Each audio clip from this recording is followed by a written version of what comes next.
योऽन्तः प्रविश्य मम वाचमिमां प्रसुप्तां सञ्जीवयत्यखिलशक्तिधरस्वधाम्ना अन्यांश्च हस्तचरणश्रवणत्वगादीन् प्राणान् नमो भगवते पुरुषाय तुभ्यम्। अनन्याश्चिन्तयन्तो मां ये जनाः पर्युपासते तेषां नित्याभियुक्तानां योगक्षेमं वहाम्यहम्। सदाशिवसमारम्भां शङ्कराचार्यमध्यमाम् अस्मदाचार्यपर्यन्तां वन्दे गुरुपरम्पराम्। गुरुर्ब्रह्मा गुरुर्विष्णुः गुरुर्देवो महेश्वरः गुरुः साक्षात् परं ब्रह्म तस्मै श्रीगुरवे नमः। ओम शांति शांति शांति। परम श्रद्धेयाः परम पूज्याः अस्य प्रभासतीर्थस्य अधिष्ठातारः प्रथम ज्योतिर्लिङ्गाः भगवन्तः श्री सोमनाथचरणाः भगवन्तः पुराणपुरुषोत्तमाः अस्माकं सद्गुरवः पूज्याः गुरवः तथा च शास्त्रप्रणयिनः विद्याव्यासङ्गिनः श्रवणभक्तिनिष्ठाः सद्ग्रन्थपरायणाः भवन्तः सर्वेऽपि महानुभावाः सज्जनाः स्वजनाः। भगवतः पुराणपुरुषोत्तमस्य कृपाप्रसादेन विभोरवात्सल्येन च अद्य पुनरेकवारं प्रथमवारं भवद्भिः सह एकेन विषयेण सह संवादं कर्तुम् अयं जनः समुपस्थितः इदमस्ति मदीयं परमं सौभाग्यम्। अत्रावसरे उपस्थितान् सर्वान् महानुभावान् अभिवाद्य अहम साक्षात् विषयं प्रविशामि। जीटीयू के माध्यम से इस अभ्यासक्रम में जुड़े हुए सभी अनुभव वृद्ध और ज्ञान वृद्ध महापुरुषों को प्रणाम करते हुए आज के इस प्रदत्त विषय में मैं साक्षात प्रवेश करने का एक नम्र प्रयास कर रहा हूँ। जीटीयू के द्वारा विविध अभ्यासक्रम चलते हैं और इस अभ्यासक्रम में हमारी प्राचीन परंपरा को ध्यान में रखकर जो अभ्यासक्रम शुरू किया गया है उसमें सोमनाथ संस्कृत यूनिवर्सिटी के पुराण विषय का छात्र होने के नाते आप सभी महानुभावों के बीच में मैं रामायण में स्त्री विमर्श इस विषय को दिया गया है मुझे और इस पर यत्किंचित जो भी मेरा स्वाध्याय है चिंतन है अध्ययन है उस विषय पर मैं आपके साथ परामर्श कर रहा हूँ। कहीं त्रुटि हो तो क्षमा करें, लेकिन यह एक संवाद करने का सत्र है। छोटे छोटे छात्र हो तो पढ़ने पढ़ाने का माध्यम रहता है, लेकिन यहाँ तो अनुभव वृद्ध और ज्ञान वृद्ध लोग सब दिखाई देते हैं, तो उनके पास तो मैं बालक हूँ। फिर भी मैं कुछ अपनी वाणी पवित्र करने के आशय से रामायण का थोड़ा विहंगावलोकन करते हुए हम कुछ परामर्श करते हैं। संस्कृत वाङ्मय में रामायण शब्द से जुड़े हुए 34 ग्रंथ है। वो काकभूषुंडी रामायण हो, आनंद रामायण हो, योग वासिष्ठ रामायण हो, वाल्मीकि रामायण हो, चंपू रामायण हो, ऐसे जितने भी हम रामायण से संबंधित ग्रंथों को देखें तो मेरे दृष्टिकोण में अभी तक 34 ऐसे ग्रंथ आए हैं कि जिन ग्रंथों में शीर्षक में कहीं ना कहीं कुछ न कुछ रूप से रामायण शब्द रहा है। अध्यात्म रामायण भी उसमें से एक है। भगवान वेद व्यास ने यह लिखा है, लेकिन जितने भी रामायण ग्रंथ हैं उन सारे रामायण ग्रंथों के प्रेरणा मूर्ति जो है वो हमारे भगवान वाल्मीकि मुनि, क्योंकि वाल्मीकि हमारे आदि कवि हैं और आदि कवि होने के नाते उन्होंने देवर्षि नारद और ब्रह्मा जी की प्रेरणा से भगवान राम जी के गुणों को सुनकर जो लिखने की प्रेरणा प्राप्त की है उस प्रेरणा को हृदयस्थ करके उन्होंने जो ग्रंथ लिखा जिसे हम वाल्मीकि रामायण कहते हैं। पहले तो रामायण माने वाल्मीकि मुनि ने जो रचा है वही रामायण ऐसा माना जाता है और आज भी हमें यही मानना चाहिए। पहले तो रामायण शब्द हम सुने तो सबसे पहले हमारे मस्तिष्क में महर्षि वाल्मीकि जी का ही स्मरण होना चाहिए, क्योंकि वेद व्यास जी और वाल्मीकि जी ये दो हमारे आदि कवि हैं और इन दोनों ने ग्रंथ सृष्टि में जो धारा बनाई है, जो मार्ग प्रशस्त किया है, उसी मार्ग का अवलंबन करते हुए विविध विद्वानों ने विविध ग्रंथ रचे हैं। लेकिन सभी ग्रंथों के मूल में हम जाएंगे तो कहीं ना कहीं हमें वाल्मीकि जी प्रेरणा के रूप में मिलेंगे, कहीं ना कहीं वेद व्यास जी हमें प्रेरणा प्रदाता के रूप में मिलेंगे। और इसीलिए हमारे यहाँ कहा गया है कि व्यासोच्छिष्टम जगत सर्वम, ये पूरा जो संस्कृत वाङ्मय है वो वेद व्यास जी से उच्छिष्ट है। तो यहाँ वेद व्यास जी से हमें वाल्मीकि मुनि का भी अनुसंधान करना है। मैं आपको एक बात बता दूं, हमें चर्चा करनी है रामायण के संदर्भ में, लेकिन मैं महाभारत का एक श्लोक कहता हूँ जो मुझे स्मरण में आ रहा है। विविध पुराणों में भी यह श्लोक मिलता है और महाभारत में 18 पर्व है और सभी पर्व के प्रारंभ में यह एक श्लोक मिलता है, नारायणम नमस्कृत्य नरम चैव नरोत्तमम देवीं सरस्वतीं व्यासम ततो जयमुदीरये। इस श्लोक में यदि कोई महत्वपूर्ण शब्द है तो वो शब्द है जय। विद्वानों ने इस विषय पर बहुत मनोमंथन किया और विद्वान कहते हैं कि महाभारत की प्रथम आवृत्ति जो थी वो 8000 श्लोक की थी, 8800 श्लोक थे उसमें। महाभारत की प्रथम आवृत्ति का नाम था जय संहिता। महाभारत की जो दूसरी एडिशन, दूसरी आवृत्ति जो थी, उस आवृत्ति का नाम था भारत संहिता और उसमें थे 24,000 श्लोक।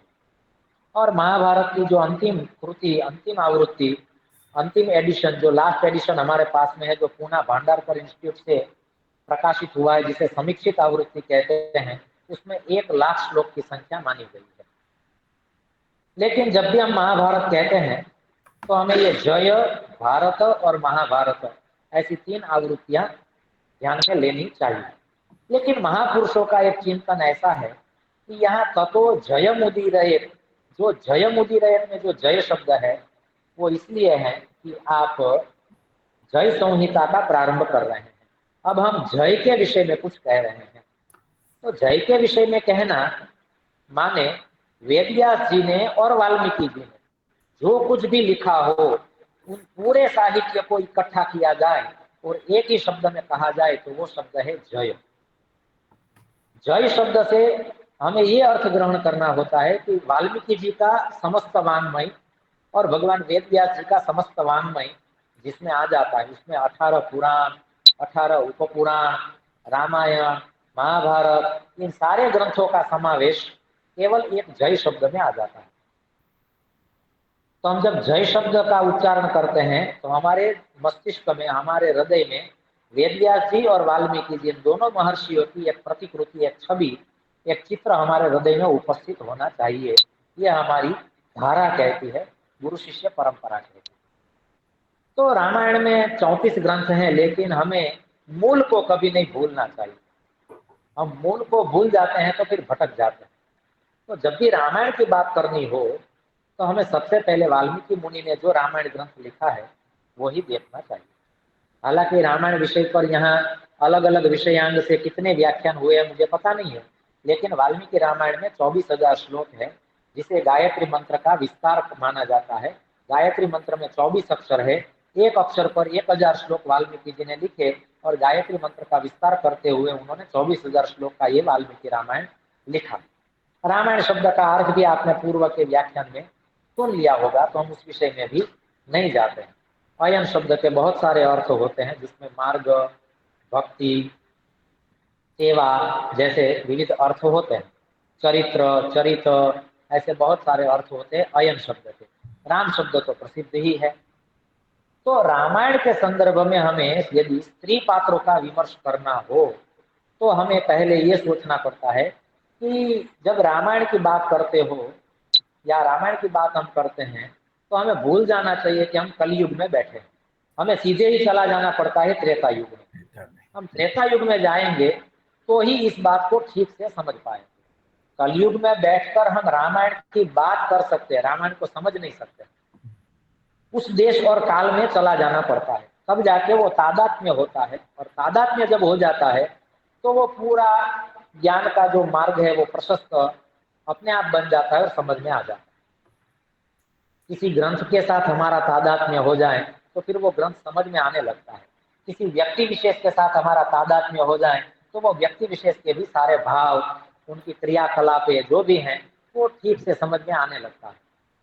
तो उसके लिए हमें सबसे पहले तो त्रेता युग में जाना पड़ेगा, क्योंकि राम का जो काल है, समय जो है, वो इतिहास के आधार पर हम ऐसा कह सकते हैं कि वो त्रेता युग में हुए। हमारी शास्त्र परंपरा में 3 राम हुए, ये दशरथ पुत्र राम, परशुराम और बलराम, ये 3 राम हुए हैं। उसमें से परशुराम ऐसे हैं जो चिरंजीवी है, 7 चिरंजीवियों में से एक है। इसका मतलब ये होता है वो चारों युग में थे। तो परशुराम का संबंध सतयुग से भी है, त्रेता युग से भी है, द्वापर युग से भी है और कलयुग से भी है। दशरथ पुत्र श्री राम, मर्यादा पुरुषोत्तम श्री राम, सीता के पति राम, रावण के शत्रु राम, लक्ष्मण के अग्रज राम, भरत के अग्रज राम, अयोध्या के राम, कौशल्यानंदन राम, ये जितने भी विशेषण हम यहाँ बोलते हैं राम के संदर्भ में, वो जो राम है वो त्रेता युग के राम है। और बलराम जो है वो द्वापर युग का पात्र है, भगवान श्री कृष्ण के अग्रज है, रोहिणी पुत्र, जिसको रोहिणी भी कहा जाता है, और बलभद्र भी हम कहते हैं। तो ऐसे बलराम 3 राम हमारे यहाँ हुए। उसमें से त्रेता युग में परशुराम का संपर्क भगवान श्री राम के साथ उसी समय होता है जिस समय सीता स्वयंवर रचा गया है, और वहां परशुराम भी आते हैं। विषय ये आयोजकों ने इसलिए रखा होगा क्योंकि वर्तमान परिप्रेक्ष्य में पुरुषों की तुलना में स्त्रियों का भी उतना ही उन्नत और आदरपूर्ण स्थान है। वो सिद्ध करने के लिए हमें रामायण महाभारत का भी आश्रय करना पड़ता है। क्यों? उस समय में स्त्रियों की क्या स्थिति थी, समाज में क्या स्थान था, और संसार में केवल परिवार चलाने का एक साधन स्त्री नहीं थी, स्त्री भी इतिहास रच सकती थी, या तो स्त्रियों ने भी इतिहास रचा है। और आज हम जब रामायण के परिप्रेक्ष्य में बात कर रहे हों तो रामायण की स्त्रियां कौन सी है, नारी पात्र कौन से हैं, तो हम थोड़ा विहंगावलोकन करें तो हमें पता चलेगा। बाल कांड से लेके उत्तरकांड तक, बाल कांड से लेके उत्तरकांड तक, मुझे आनंद रामायण का एक श्लोक स्मरण में आ रहा है। उस श्लोक से मैं इस विषय में पूर्ण रूप से प्रवेश करने की चेष्टा कर रहा हूँ। तात स्नेहो भरत महिमा क्वापि सौमित्री भक्ति ही सख्यम चापि प्लवग नृपते पौरुषम वायु सूनो सीता सत्यम मम भुज बलम वैरिणाम वैरी भाव ज्ञातम सर्वम तव चरणयोर मातरेश प्रसाद, ऐसा श्लोक है। ये मंदाक्रांता छंद में है। और इस श्लोक में थोड़ा, इस श्लोक का हम पूर्वापर संदर्भ देखें, यदि हम सावधान होकर सुन रहे हो तो बहुत अद्भुत श्लोक है। इस श्लोक का पूर्वापर संदर्भ, जिसे इंग्लिश में रेफरेंस टू कॉन्टेक्ट ऐसा कुछ कहते हैं, पूर्वापर संदर्भ से देखे तो भगवान राम जब रावण का वध करके लंका से अयोध्या की ओर आते हैं, और आने के बाद जब वो माता कैकेयी के चरण स्पर्श करते हैं, तब माता कैकेयी भगवान राम से, मर्यादा पुरुषोत्तम राम से पूछती है कि बेटा वनवास कैसा रहा। और इस प्रश्न के उत्तर में भगवान श्री राम यह श्लोक सुनाते हैं, जो श्लोक अभी अभी हमने आपको सुनाया है। बहुत अद्भुत श्लोक है। इस श्लोक का तात्पर्य समझने जैसा है, और इस श्लोक के माध्यम से हम विषय में बहुत सरलता से प्रवेश कर सकते हैं। भगवान राम जब कैकेयी माता से उत्तर देते हैं और कहते हैं कि माता तूने मुझे पूछा कि मेरा वनवास कैसा रहा, तो मैं तुझे ये कहना चाहता हूँ कि यदि हे माँ कैकेयी तूने मुझे 14 वर्ष का वनवास न दिया होता तो मुझे कभी भी समझ में नहीं आता कि मेरे पिता दशरथ मुझसे कितना स्नेह करते हैं। तात स्नेह, दशरथ का स्नेह कितना है वो मैं जब वन में गया तब मुझे पता चला कि मेरे चले जाने के बाद उन्होंने अपने प्राण छोड़ दिए, पुत्र वियोग में प्राण छोड़ दिए। इससे पता चलता है कि कितना स्नेह था दशरथ का, पिता का मेरे में। दूसरा शब्द है भरत महिमा।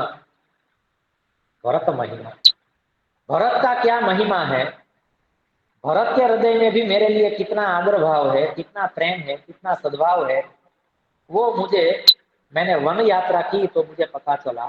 कि भरत भी मुझे कितना चाहता है, भरत की महिमा क्या है वो मुझे पता चला। भरत महिमा क्वापि सौमित्री भक्ति ही, यहाँ सौमित्री शब्द है और सौमित्री शब्द का अर्थ होता है सुमित्रा का पुत्र सौमित्र। संस्कृत में उसे तद्धित प्रयोग कहते हैं। और सुमित्रा के दो पुत्र थे, शत्रुघ्न और लक्ष्मण। यहाँ बात करते हैं लक्ष्मण की। क्वापि सौमित्री भक्ति, लक्ष्मण की मेरे प्रति कितनी भक्ति है वो यदि मैं अयोध्या में ही रहा होता तो मुझे कभी नहीं पता चलता। मैं 14 वर्ष के वनवास के लिए मैं निकला तो लक्ष्मण भी मेरे पीछे पीछे निकल आया और मुझे पता चला कि लक्ष्मण का भी मुझ में कितना अनुराग है। क्वापि सौमित्री भक्ति। सख्यम चापी प्लवग नृपते है, सख्यम चापी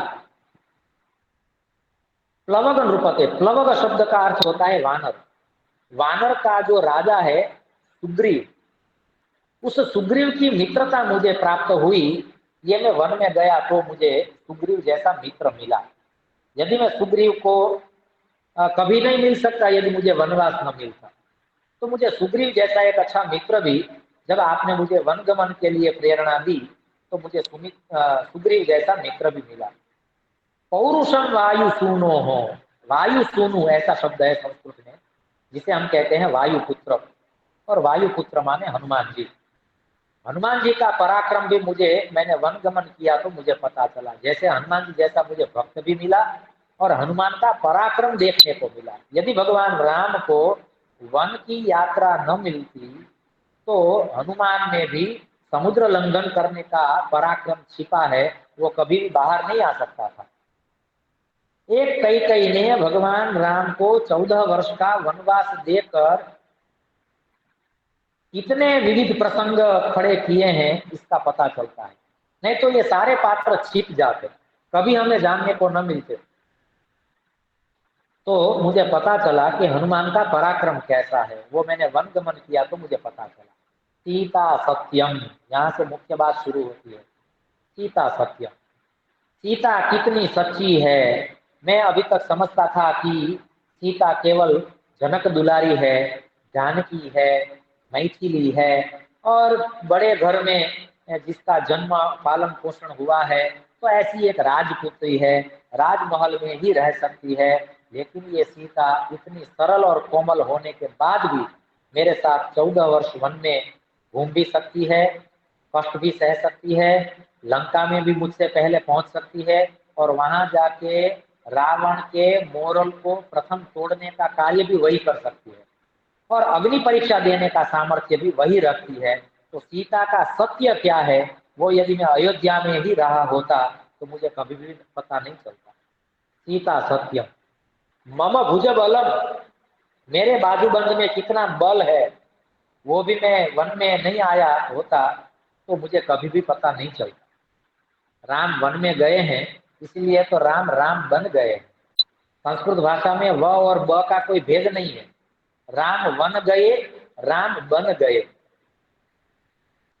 तो ये भगवान राम का, जो हम भगवान शब्द जो लगाते हैं राम के आगे, वो तब ही हम लगा सकते हैं जब वो वनवास करके आते हैं, लौटते हैं, क्योंकि तभी वो श्री राम है, नहीं तो वो केवल राम है।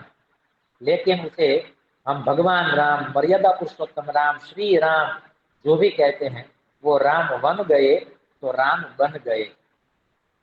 मम भुज बलम, मेरे बाजूबंद में कितना बल है वो भी मुझे तब पता चला जब मैं वन में गया। और आगे का अंतिम वाक्य महत्वपूर्ण वाक्य, मम भुज बलम वैरिणाम वैरी भाव, इस धरातल पर मेरे भी शत्रु बैठे हैं वो मुझे पता चला। यदि मैं अयोध्या से बाहर न निकलता तो मैं उसी भ्रम में रहता कि इस राम का कोई शत्रु है ही नहीं, रामजात शत्रु है। लेकिन जब मैं बाहर निकला तो मुझे पता चला कि रावण कुंभकर्ण जैसे मेरे भी शत्रु है। वैरिणाम वैरी भाव ज्ञातम सर्वम तव चरणयोर मातरेश प्रसाद।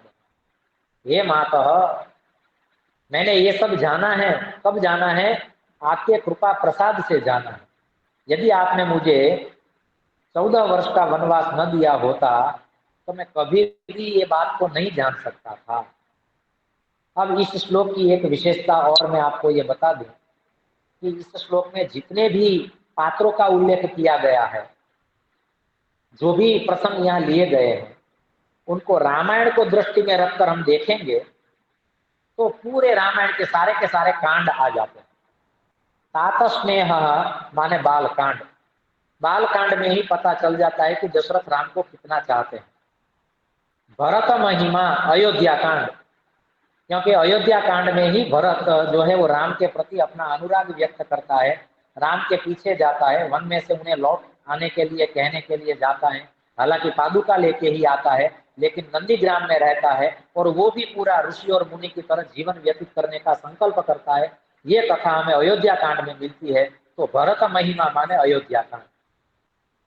क्वापि सौमित्री भक्ति ही, लक्ष्मण की मेरे प्रति कितनी भक्ति है वो मुझे तब पता चला जब हम अरण्य में घूम रहे थे। तो अरण्य कांड है ये। अरण्य में घूमने के समय लक्ष्मण हमारी कितनी और क्या सेवा करता था, कैसे कैसे हमारे लिए कष्ट सहता था और फल लाता था। वो जब अरण्य में हम पहुंचे तब मुझे पता चला कि लक्ष्मण लक्ष्मण है। क्वापि सौमित्री भक्ति, सख्यम चापी प्लवगन रूपते है। सुग्रीव की जब बात आती है तो किष्किंधा कांड आता ही आता है। तो सुग्रीव माने किष्किंधा कांड, मुझे सुग्रीव की मित्रता प्राप्त हुई, अर्थात पूरा किष्किंधा कांड आ गया। सख्यम चापी प्लवगन रूपते है, पौरुषम वायु सूनो हो, हनुमान का पराक्रम माने सुंदर कांड। सीता सत्यम युद्ध कांड, और मम भुजबलम वैरिणाम वैरी भाव, ये पूरा उत्तरकांड है। तो इस तरह से रामायण के जितने भी कांड है उसकी ये इस एक श्लोक में सारे के सारे कांड का भी दर्शन हो जाता है। यदि सूक्ष्म दृष्टि से हम इस तरह से रामायण में श्लोकों का स्वाध्याय चिंतन करें तो हमें पता चलता है कि विद्वान लोग किस दृष्टिकोण से एक श्लोक की रचना में पूरा अपना रामायण बता देते हैं। हमारे यहाँ तो एक श्लोक की रामायण भी है।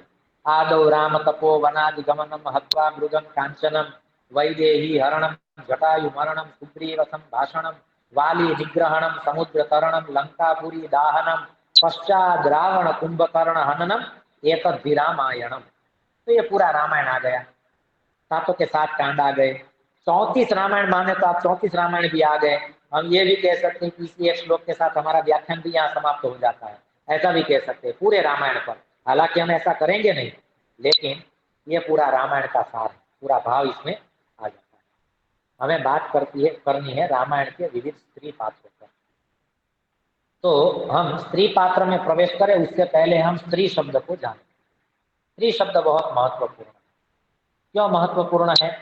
तो स्त्री शब्द को हम तोड़ेंगे तो हमें पता चलेगा उसमें स, स और र, ये 3 अक्षर है उसमें, स्त्री ऐसा लिखना होता है, और अंत में ई की मात्रा है। आप देख सकते हैं, समझ सकते हैं स्त्री शब्द। तो ये स्त्री शब्द में स, त और र क्या है? तो ये स, त और र जो है वो सत्वगुण, रजोगुण, तमोगुण है। स माने सत्वगुण, त माने तमोगुण और र माने रजोगुण। स्त्री ऐसा हम कहते हैं।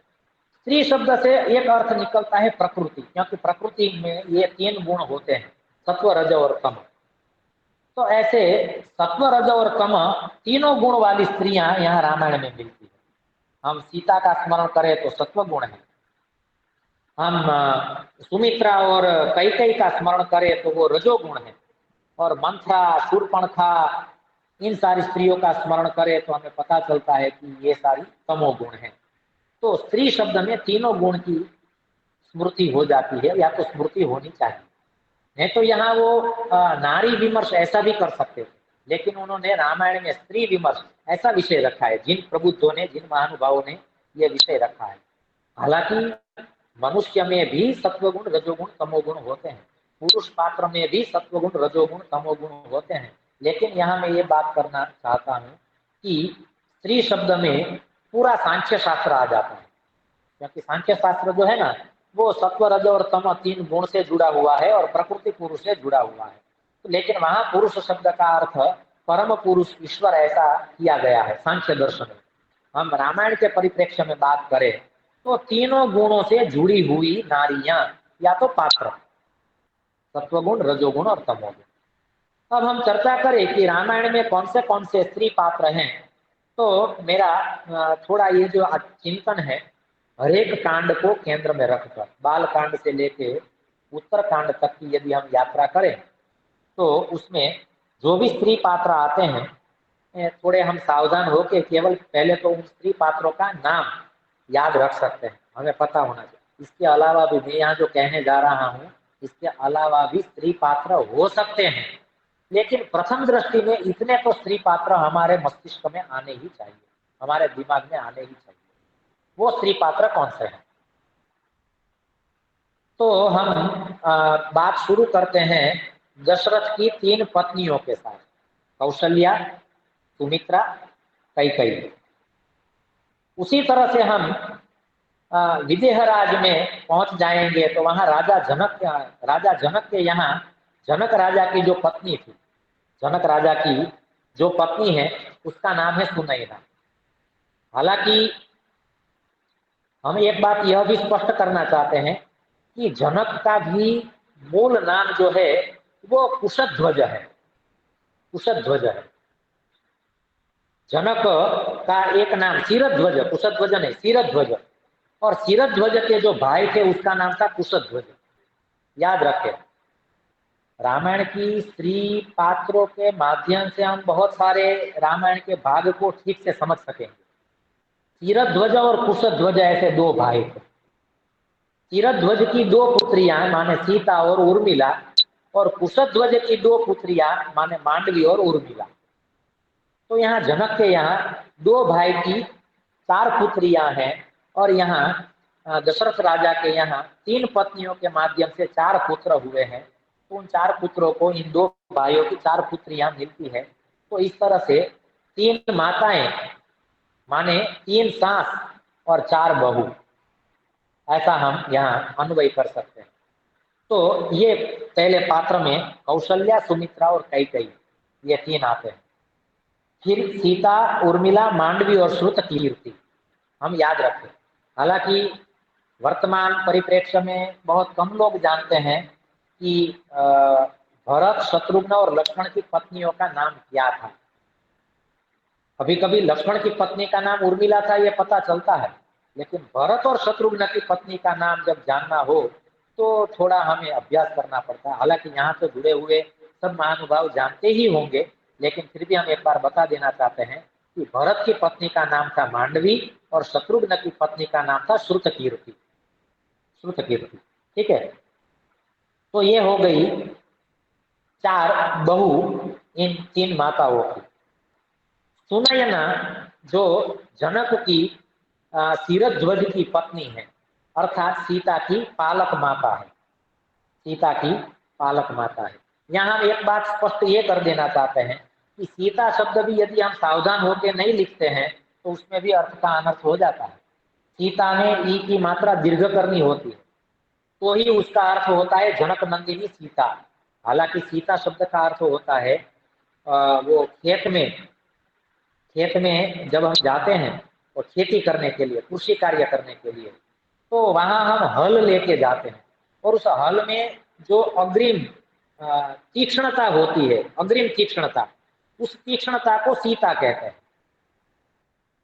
और यदि इस सीता की ई को हम ह्रस्व कर दे, सीता ऐसा हम बोल दें, तो इसका अर्थ होता है शक्कर, सुगर, ऐसा होता है। संस्कृत न पढ़ने वाला व्यक्ति तो यही कहेगा कि ई की मात्रा ह्रस्व करो या दीर्घ करो, क्या फर्क पड़ता है? बहुत सारा फर्क पड़ता है।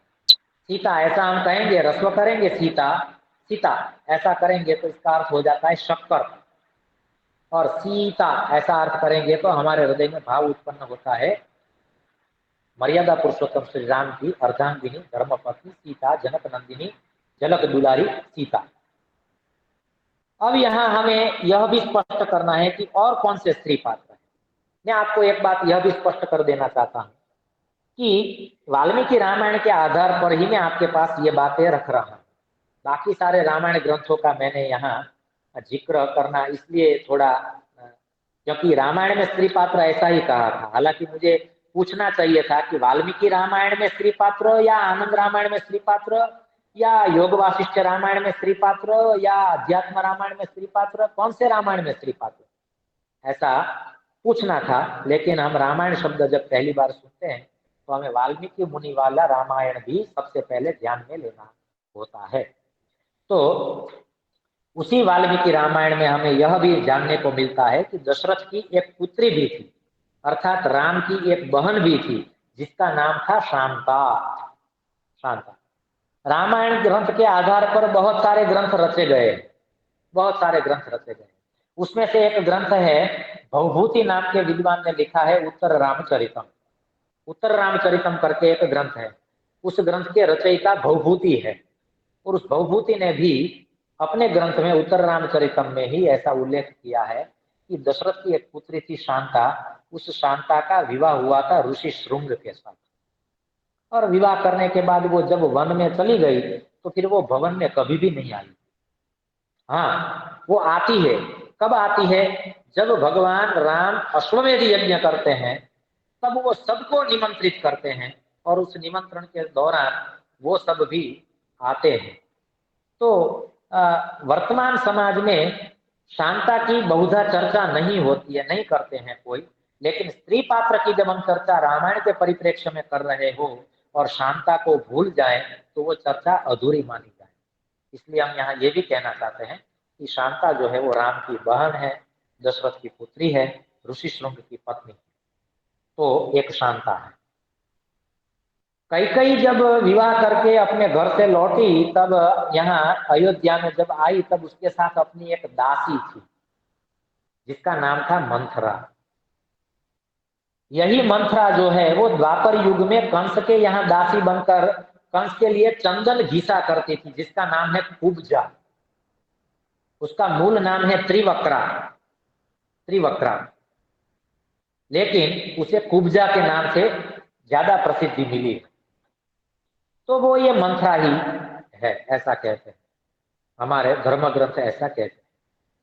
तो ये मंथरा कैकेयी के साथ आई हुई दासी थी, लेकिन इस दासी की विशेषता यह थी कि अयोध्या का वैभव देखने के बाद भी ये मंथरा प्रति क्षण कैकेयी के हित की ही चिंता करती है। मंथरा की कैकेयी के लिए जो समर्पितता है, शरणागति है, वो अद्भुत है। उस दृष्टिकोण से हमने कभी मंथरा को देखा ही नहीं।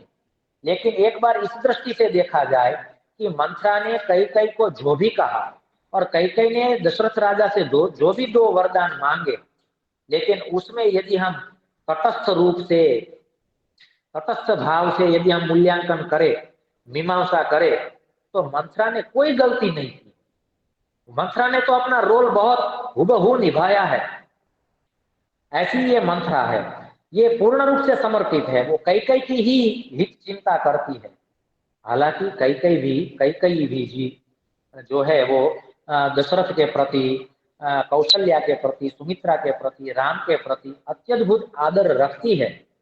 लेकिन उसके मानस परिवर्तन की जो क्रिया है वो केवल मंथरा के द्वारा होती है। नहीं तो आप मंथरा से वार्तालाप होने से पहले कैकेयी का चरित्र आप पढ़ें और बाद में आप कैकेयी का चरित्र पढ़ें तो आपको आश्चर्य होगा। यहाँ एक बात मैं ये स्पष्ट कर देना चाहता हूँ, कोई कोई बात ऐसी होती है जो दो श्लोक के बीच में छिपी हुई होती है। वो छिपी हुई बात को भी कहीं कहीं कभी कभी समझना होता है। दो शब्दों के बीच में कुछ जगह हो और उस जगह को भी जो पढ़ना जानता हो वही वास्तव में ग्रंथ का रसिक माना जाता है। तो मैं यहाँ आपको एक बात यह स्पष्ट कर देना चाहता हूँ कि रामायण में एक जगह पर गुप्त रूप से राम और कैकेयी का संवाद आता है और उसमें राम कैकेयी से निवेदन करते हैं कि मैं यहाँ जिस आयोजन से, जिस प्रयोजन से, जिस हेतु से आया हूँ, इस हेतु को पूर्ण करने के लिए आप ही मुझे सहाय कर सकती हैं। तो कैकेयी तो अपने आप को सौभाग्यशाली समझती है कि यदि आपके कार्य में मैं निमित्त बनती हूँ तो मैं अवश्य आपकी सहायता करूंगी। लेकिन दूसरा वाक्य राम का यह होता है कि आप मेरी सेवा करेंगे लेकिन आपको कलंक मिलेगा, आपको कभी भी यश नहीं मिलेगा, आपकी निंदा होगी, आपकी भर्त्सना होगी। बाद में कोई भी पिता अपनी पुत्री का नाम कैकेयी नहीं रखेगा। इन सारी बातों की स्पष्टता करने के बाद कैकेयी जो है वो राम के सम्मति दर्शाती है, सम्मति देती है। मुझे सब मंजूर है। चाहे कोई पिता अपनी पुत्री का नाम कई रखे या न रखे, मुझे यश मिले या न मिले, लोग मेरी निंदा करे या स्तुति करे, मैं आपके कार्य में, आपके अवतार में यदि कुछ सहायभूत निमित्त मात्र बन सकती हूँ तो ये मेरा सौभाग्य माना जाएगा।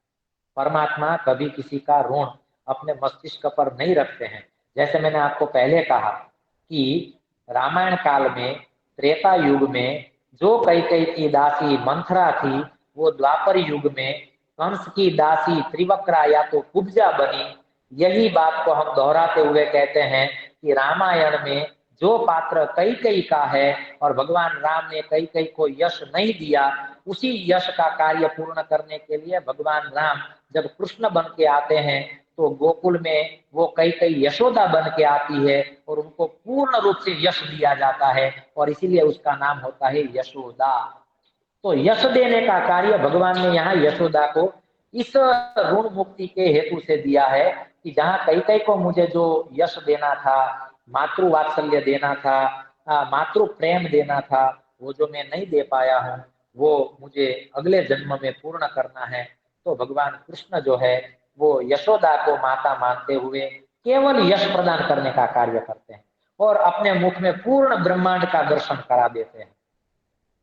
तो एक ग्रंथ के साथ दूसरे ग्रंथों का, एक पात्र के साथ अग्रिम युग के पात्रों का किस तरह से संबंध है, वो भी हम इस माध्यम से थोड़ा बहुत देख सकते हैं। यदि हम थोड़ा बहुत चिंतन करें तो ये सारी बातें हमें योग वासिष्ठ रामायण से भी पता चलती है, आनंद रामायण से पता चलती है, काकभूषुंडी रामायण से पता चलती है। हमें अन्य रामायण ग्रंथों को भी पढ़ना चाहिए। हालांकि वाल्मीकि रामायण जो है वो आदर्श ग्रंथ है, पहले वो तो पढ़ना चाहिए।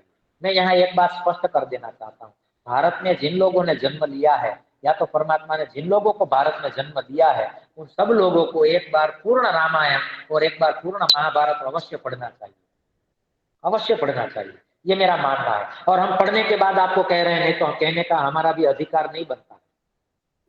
तो हम यहाँ बात कर रहे थे मंथरा की, एक बात पात्र यह भी है, अरण्य कांड में एक स्त्री हमें मिलती है शबरी के रूप में, इसे भी हमें भूलना नहीं चाहिए।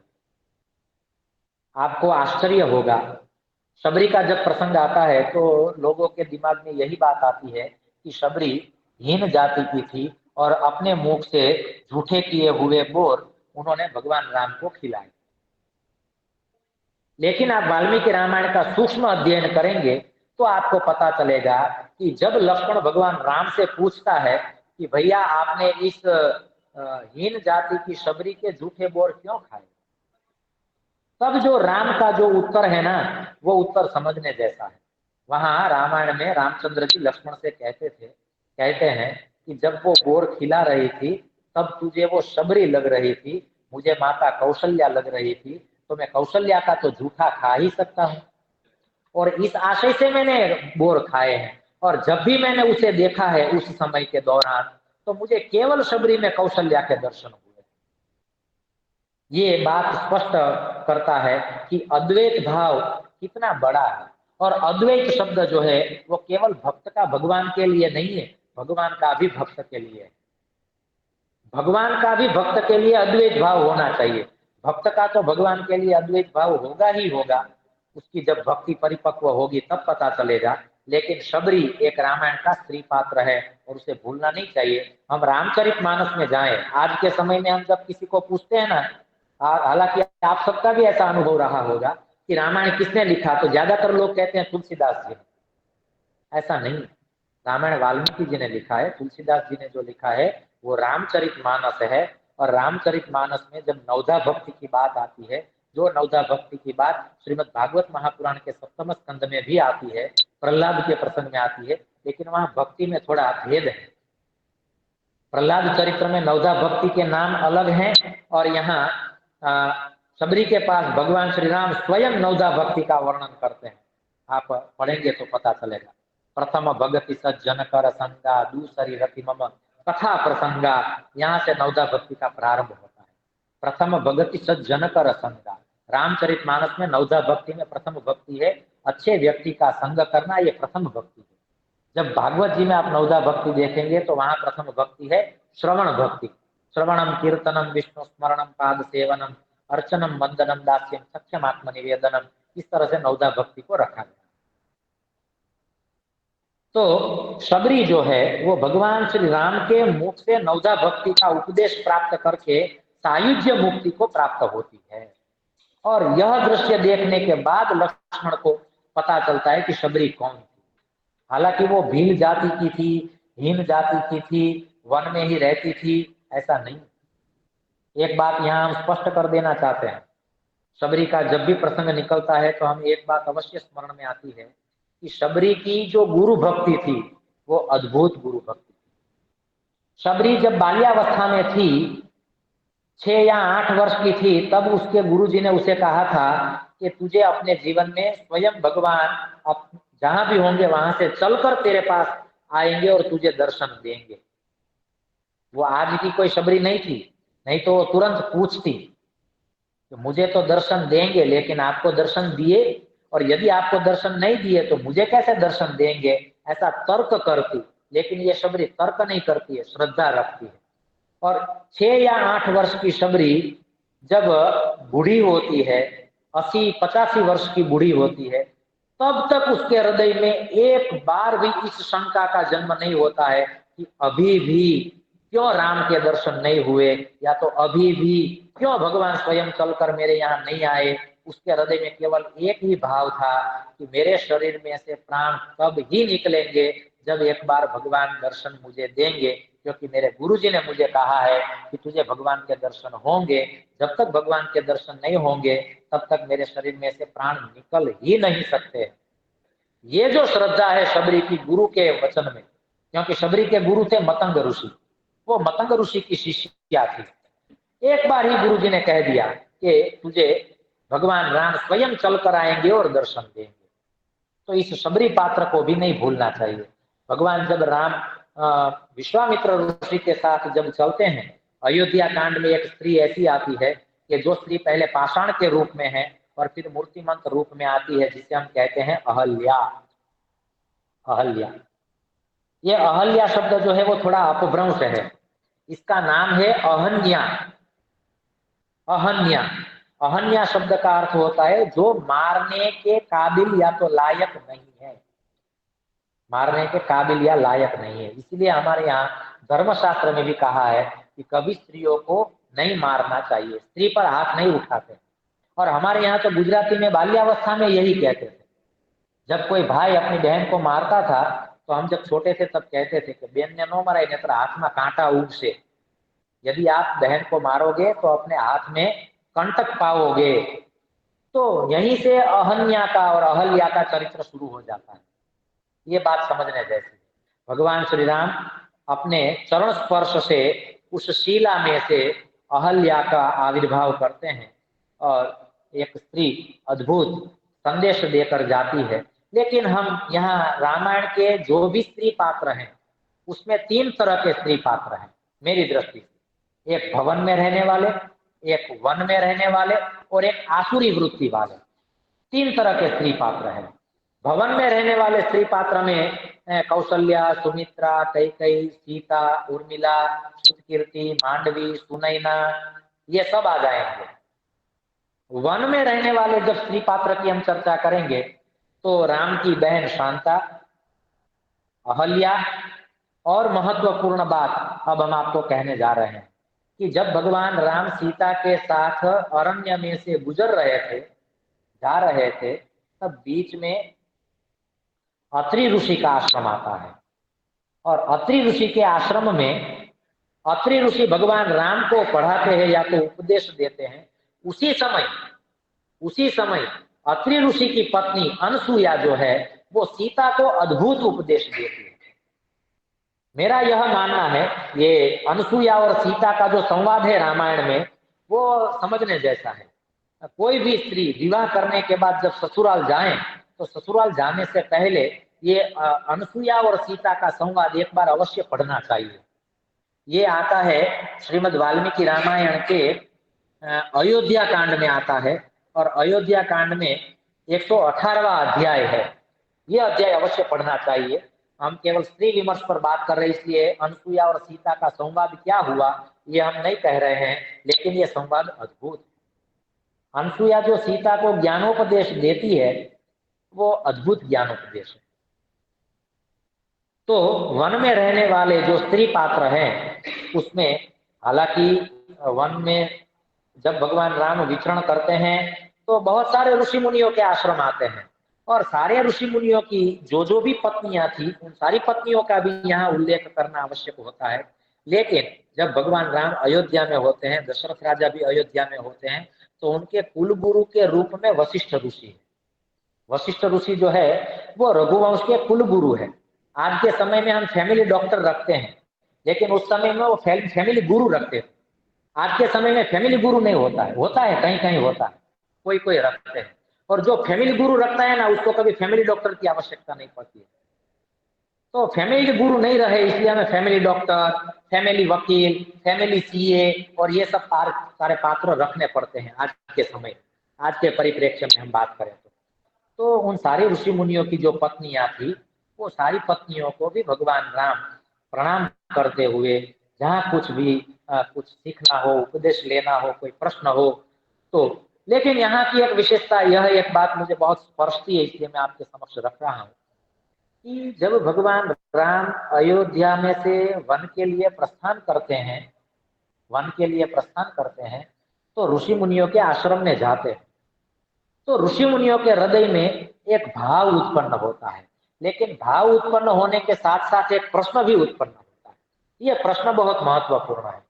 क्या प्रश्न उत्पन्न होता है? तो ऋषि मुनियों के हृदय में ये प्रश्न उत्पन्न होता है कि अभी तक हमने वन में रहकर जो तपश्चर्या की है, इस तपश्चर्या के फलस्वरूप हमने भगवान राम के दर्शन किए, भगवान राम के दर्शन किए हैं। क्योंकि ऋषि मुनि तो जानते हैं कि ये भगवान राम है, ये केवल दशरथ पुत्र राम नहीं है, ये भगवान राम है, मर्यादा पुरुषोत्तम राम है। तो प्रश्न यह उत्पन्न होता है कि तपश्चर्या का फल मिला हमें क्या? तो कि भगवान राम के दर्शन हुए।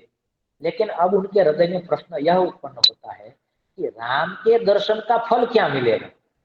तपश्चर्या का फल मिला राम दर्शन, लेकिन राम दर्शन का तो कुछ फल होना चाहिए ना।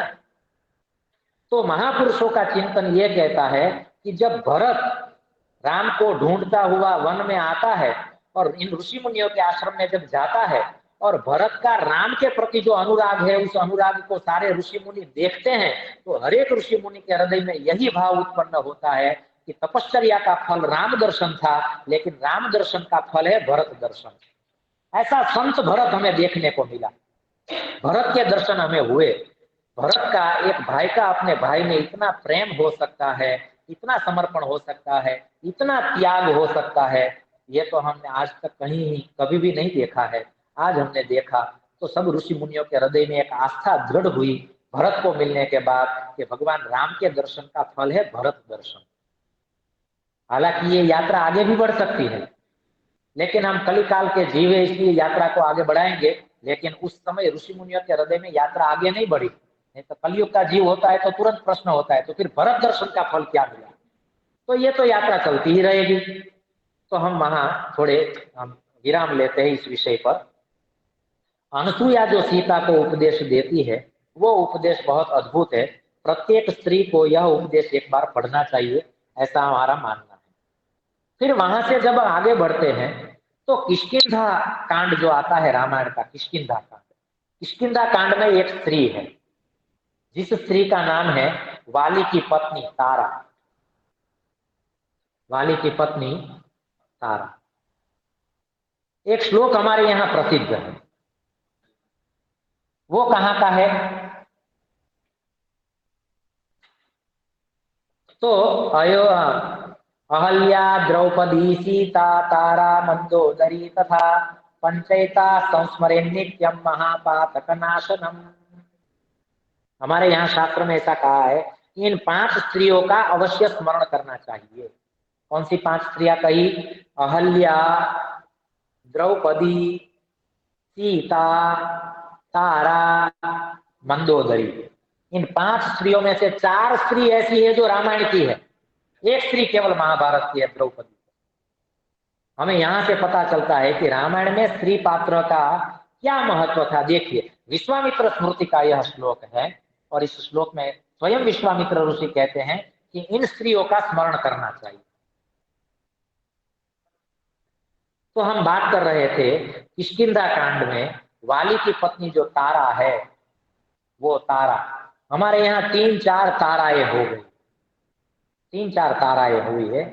उसमें से एक तारा है प्रसिद्ध, जिसका नाम है, जो कौन है, देवगुरु बृहस्पति की पत्नी तारा है।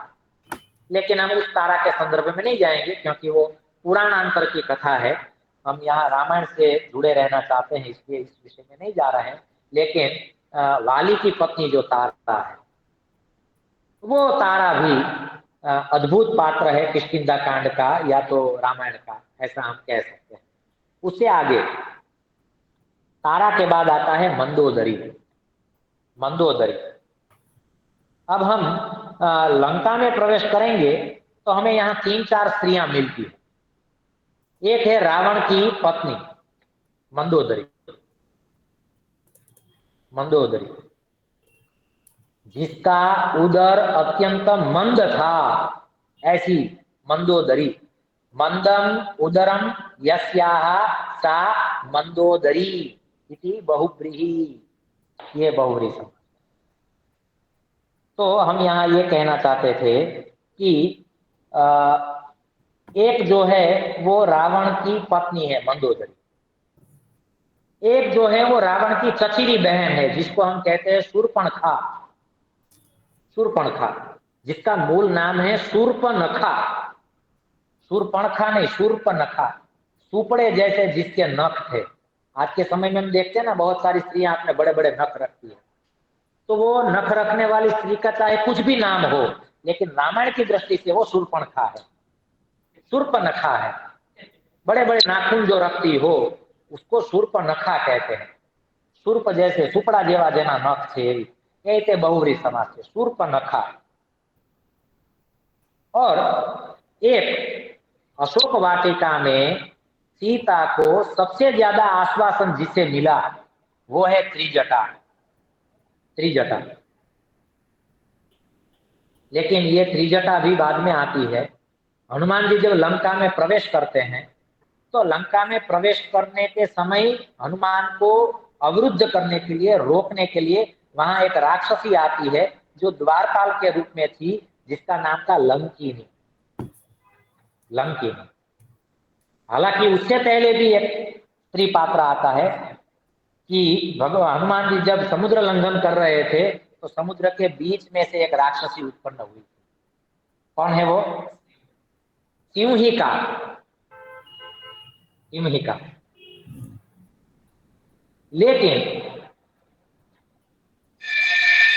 यहाँ यह बात भी एक हमें स्पष्ट कर लेनी चाहिए कि ये जो है त्रिजटा वो कौन है। तो इस विषय में बहुत सारे मत मिलते हैं। उसमें से एक मत मिलता है यह कि यह विभीषण की पुत्री है।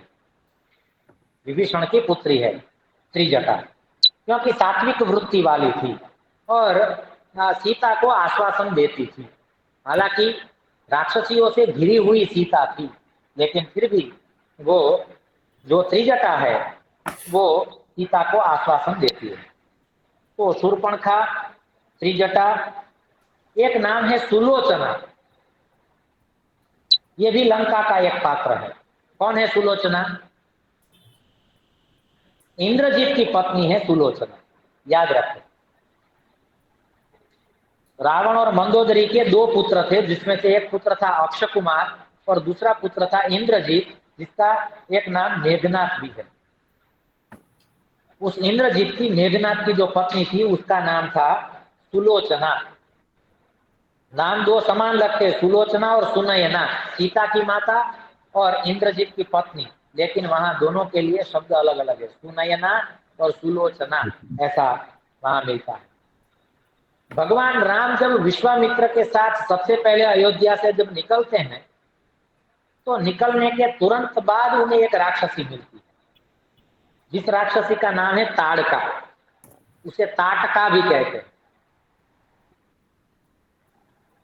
राम जब निकले धनुष बाण लेके विश्वामित्र के साथ, तब सबसे पहले उनको स्त्री को ही मारना पड़ा। हालांकि हमने अहल्या विषय पर बात की, अहन्या शब्द पर बात की, स्त्री को नहीं मारना चाहिए, लेकिन भगवान राम ने स्त्री को नहीं मारा है, उस स्त्री के अंदर रही हुई जो आसुरी वृत्ति थी, जो राक्षसी वृत्ति थी, उस राक्षसी वृत्ति का वध किया है।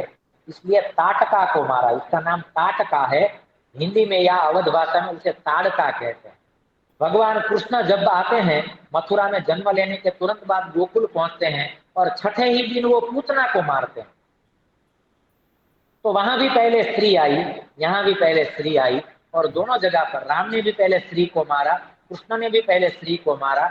इसका अर्थ यह होता है कि ये माया है, और माया को मारेंगे तो ही हम आगे बढ़ पाएंगे। माया को मारना है, माया पर विजय प्राप्त करना है। तो इसलिए ताटका ऐसा भी एक पात्र है। जब हम बात करते हैं मंदोदरी की, तो हम आपको बता दे, मयासुर और हेमाप्सरा, याद रखो, मंदोदरी के विषय में वाल्मीकि रामायण में भी आता है, स्कंद पुराण में भी आता है और ब्रह्मांड पुराण में भी आता है। 3 जगह पर मंदोदरी का उल्लेख मिलता है, लेकिन तीनों जगह पर मंदोदरी की जो माता है वो अलग अलग बताई गई। पिता बताए हैं मयासुर, उनके पिता है, और हेमा नाम की एक अप्सरा थी, वो हेमा नाम की अप्सरा जो है वो मंदोदरी की माता है। जैसे हम शकुंतला को देखें, तो शकुंतला जैसे मेनका नाम की अप्सरा की पुत्री है और विश्वामित्र की पुत्री है, उसी तरह से मयासुर और हेमाप्सरा के माध्यम से मंदोदरी का जन्म होता है। मंदोदरी का भी मूल नाम तेजोवती है, तेजोवती है। स्कंद पुराण में उसका नाम तेजोवती दिया, और ब्रह्मांड पुराण में ऐसा कहते हैं कि वो जो हेमा नाम की अप्सरा है वो वास्तव में रंभा नाम की अप्सरा है, और मंदोदरी जो है वो रंभा की पुत्री है। ऐसा 3 जगह पर मिलता है।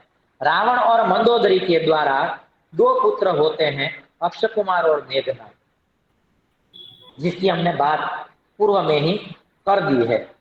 तो इन सारी बातों को, स्त्री पात्र को देखकर अब हम थोड़ी विशेष रूप से चर्चा करें, समय को ध्यान में रखकर यदि हम चर्चा करें, तो अब थोड़ा आपको आश्चर्य होगा, ऐसी बातें भी आएगी। लेकिन मैं संस्कृत वाङ्मय को ध्यान में रखकर आपके सामने स्त्री पात्रों का विमर्श कर रहा हूं, लेकिन वो सारे स्त्री पात्र रहेंगे रामायण के। स्त्रियां सारी रामायण की रहेगी, लेकिन उन स्त्रियों के पीछे जो कथा छिपी है वो रामायण के साथ साथ अन्य ग्रंथों से जुड़ी हुई कथा भी यत्किंचित हमने जो भी सुनी पढ़ी है वो आपके पास हम रखना चाहते हैं। ये बात आप में से बहुत सारे लोगों ने नहीं सुनी होगी, नहीं सुनी होगी, हम इतना कह सकते हैं। तो ये बात यह है कि राम ने जो सीता का अपहरण किया, उससे पहले रावण ने सीता का अपहरण किया, उससे पहले रावण ने कौशल्या का भी अपहरण किया। अब ये बात आपको आश्चर्य का जन्म करा सकती है। जब कौशल्या का दशरथ के साथ विवाह भी नहीं हुआ था, उस समय रावण ने कौशल्या का अपहरण किया। रावणेन अपहृता, आगे जाके उस कौशल्या का दशरथ के साथ विवाह होता है, और दशरथ के प्रति जो कौशल्या का समर्पण है, पातिव्रत्य है, वृत्त है, सेवा है, उन सारे गुण धर्मों के आधार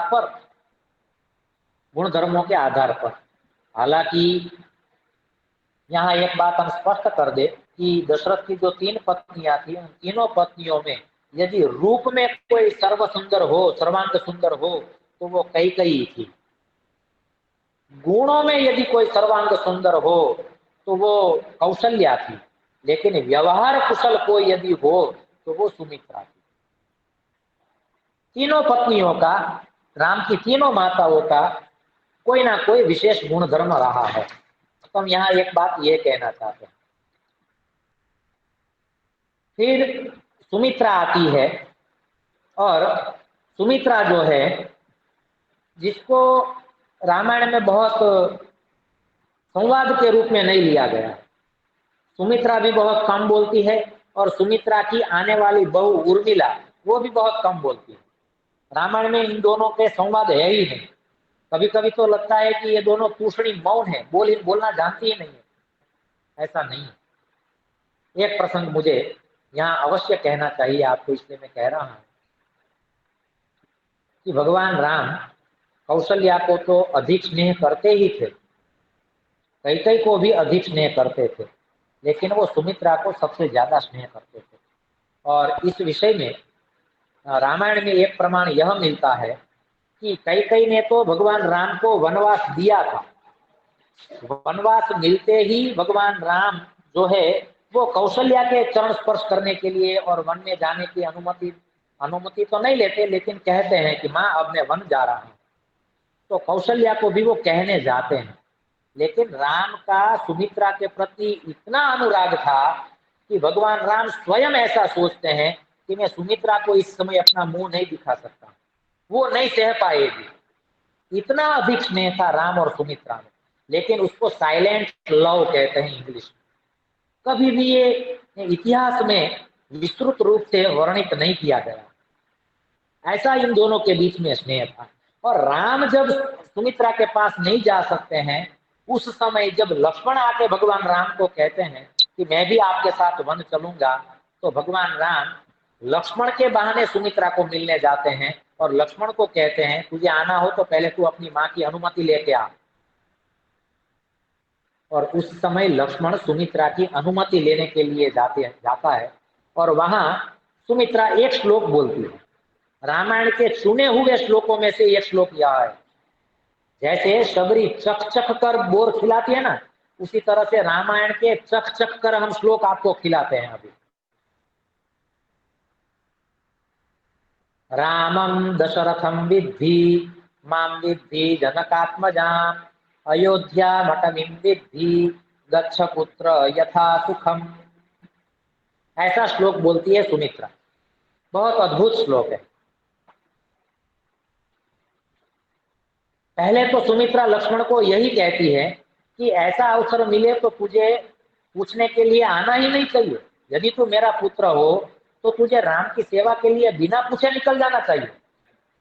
लक्ष्मण ने कहा माँ मैंने तो वही किया था, लेकिन राम ने मुझे भेजा है और उनके कहने पर आया हूँ। उनके वचन का मैं उल्लंघन नहीं कर सकता हूँ, इसलिए मैं आया हूँ और आपकी अनुमति लेने आया हूँ। और इसलिए मैं आपको पूछ रहा हूँ कि भगवान राम को, अग्रज राम को, बड़े भैया जो राम हैं वो अब जा रहे हैं 14 वर्ष के लिए वन में, तो मैं उनके साथ जाऊं कि न जाऊं, ये अनुमति लेने के लिए मुझे यहाँ आपके पास भेजा गया है। और उस समय सुमित्रा यह श्लोक बोलती है, बेटा रामम दशरथम विद्धि, जो राम है वही अब तेरे लिए वही तेरे लिए पिता दशरथ है। माम विद्धि जनकात्मजाम, और सीता ही तेरे लिए सुमित्रा है आज से, अब से।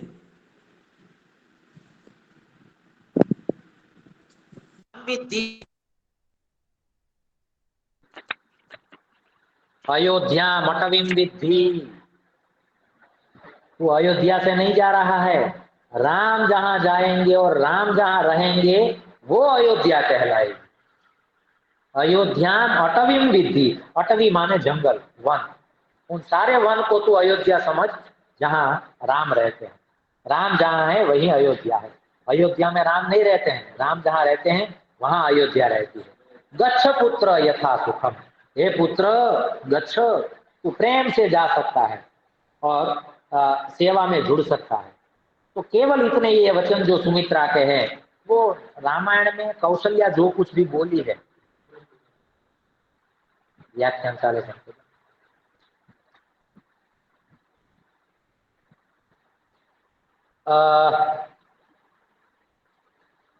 कौशल्या जो कुछ भी रामायण में बोली है,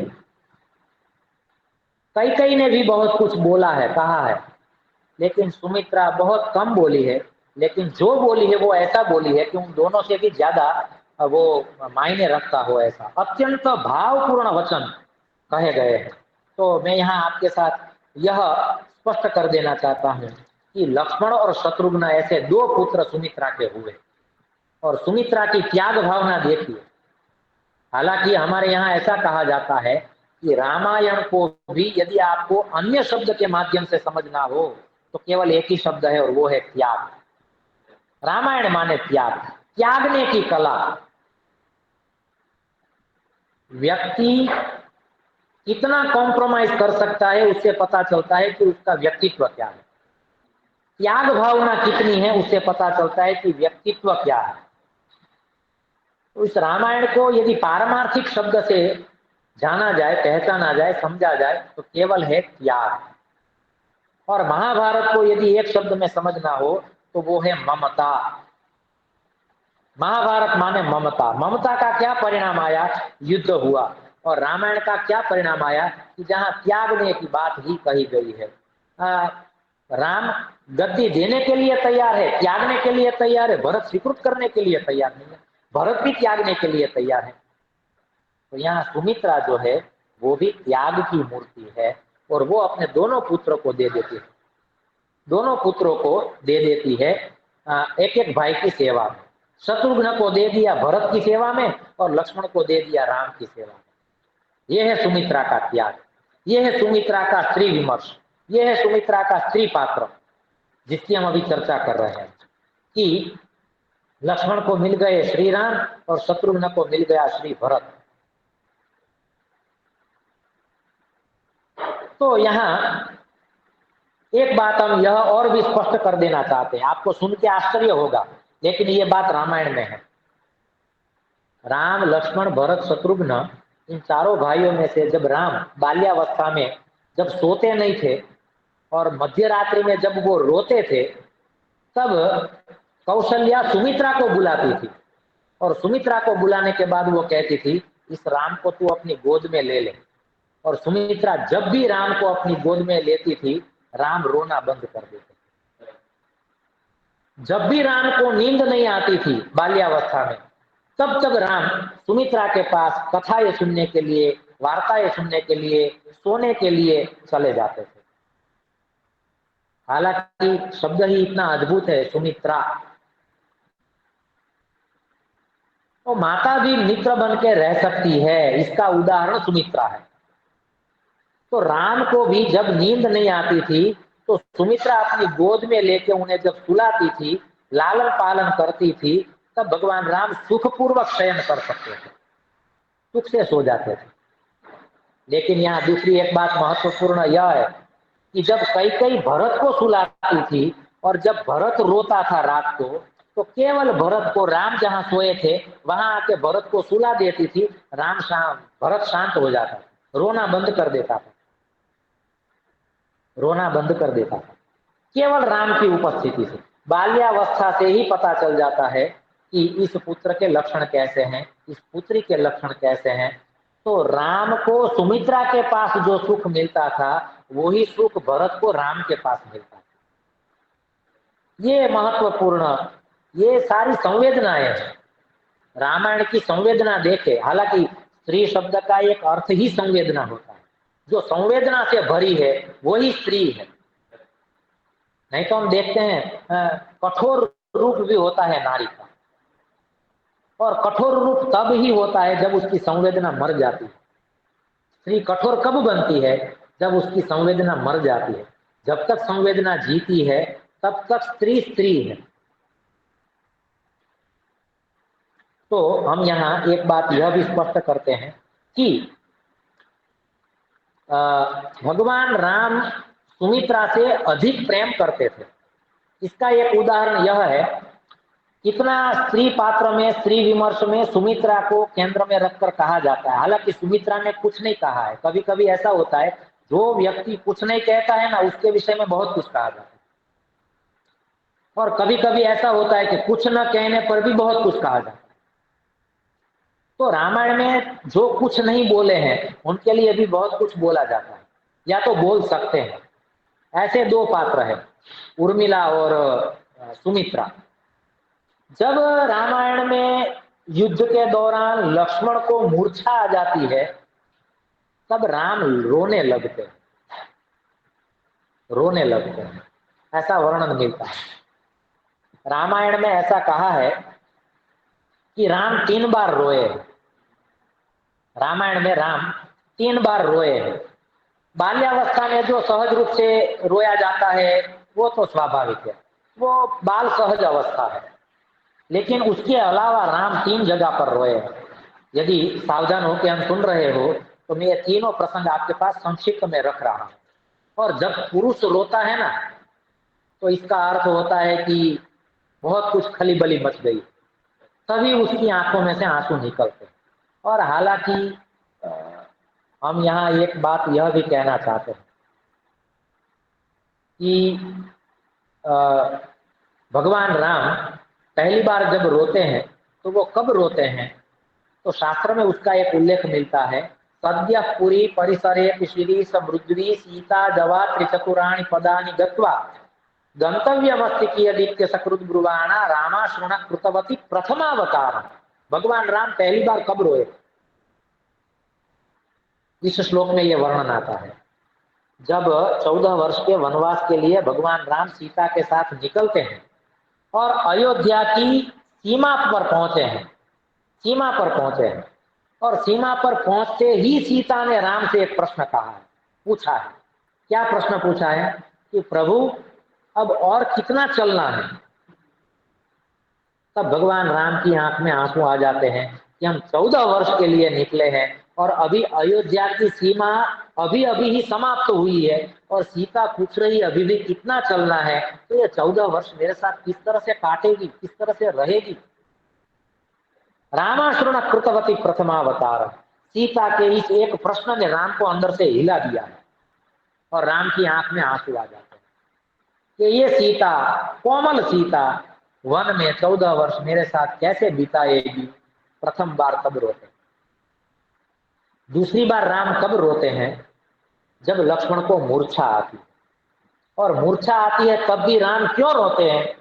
जब उन्हें पूछा गया तो उनके हृदय में उस वक्त उस समय एक ही विचार आता था कि यदि इस युद्ध भूमि में लक्ष्मण पुनर्जीवित नहीं होता है तो मैं अयोध्या नहीं जा पाऊंगा, और यदि अयोध्या गया भी तो सुमित्रा को मुंह नहीं दिखा पाऊंगा। सुमित्रा केवल मेरे सामने देखेगी, वो कुछ नहीं बोलेगी, कुछ नहीं पूछेगी कि मेरा बेटा कहाँ है, लेकिन उसकी आंख में यदि मुझे वो प्रश्न दिखाई दिया तो मैं सुमित्रा से क्या वार्तालाप करूंगा। ये विचार राम के हृदय में आते हैं या तो आता है, तब जाके राम की आंखें जो है वो भीग जाती, राम रोने लगते। और राम तृतीय और अंतिम बार कब रोते हैं, जब रावण का वध करते हैं। मरणांतानि वैराणी निवृत्तम न प्रयोजनम प्रियतामस्य संस्कारो ममाप्येष यथा तव। ऐसा श्लोक वाल्मीकि रामायण में आता है और भगवान राम विभीषण को कहते हैं। क्यों रोते हैं रावण को मारने के बाद, 2 कारण है उसको। प्रथम कारण है मेरे हाथ से ब्रह्म हत्या हुई, ब्राह्मण को मारना पड़ा, मैं क्षत्रिय हूं और ब्राह्मण को मारना पड़ा, ये मेरे लिए बहुत बड़ा कष्ट का विषय है। और दूसरा, रावण जितना विद्वान अब इस धरातल पर कभी नहीं होगा, तो ऐसे अद्वितीय विद्वान को मारना पड़ा, इस बात का मुझे दुख है, इसलिए राम रो रहे हैं। हालांकि वहां मंदोदरी के साथ एक संवाद भी आता है, मंदोदरी के साथ एक संवाद आता है। जिस तरह से महाभारत में बाणशैया पर सोए हुए भीष्म पितामह से युधिष्ठिर पढ़ता है, ज्ञान प्राप्त करता है, धर्मोपदेश प्राप्त करता है, उसी तरह से आपको जान के हैरानी होगी, रावण का जब वध किया गया और रावण सम्रांगण में पड़ा है, मंदोदरी वहां आई है, रावण को देखकर रो रही है, उस समय भगवान राम लक्ष्मण को कह रहे हैं कि तू मंदोदरी के पास पढ़ने के लिए बैठ जा, क्योंकि मंदोदरी भी इतनी ज्ञानी थी, इतनी विद्या विशारद थी कि राम लक्ष्मण को पढ़ाने के लिए मंदोदरी के पास भेजते। ये है रामायण का स्त्री पात्र। हम ऐसा मानते हैं कि मंदोदरी जो है वो असुर पुत्री है, चाहे कोई सुरपुत्र हो या सुरपुत्री हो, असुर पुत्र हो या असुर पुत्री हो, लेकिन ज्ञान और विद्या निर्मल मिलता हो शिक्षा यदि भिक्षा में भी मिले तो ले लेना चाहिए। और लक्ष्मण बैठ जाता है मंदोदरी के पास अध्ययन करने के लिए। मंदोदरी पढ़ाती है लक्ष्मण को, और उस समय मंदोदरी एक बात यह भी कहती है अपने उपदेश में कि आप लोग इसलिए जीत गए हैं क्योंकि आप दोनों भाइयों के बीच में अद्भुत प्रेम है, और हम इसलिए हार गए हैं कि रावण ने विभीषण का त्याग कर दिया और सभा से निकाल दिया। दोनों भाइयों में प्रेम नहीं रहा तो लंका जल गई, और आप दोनों भाइयों में इतना प्रेम रहा कि अयोध्या टूट नहीं पाई।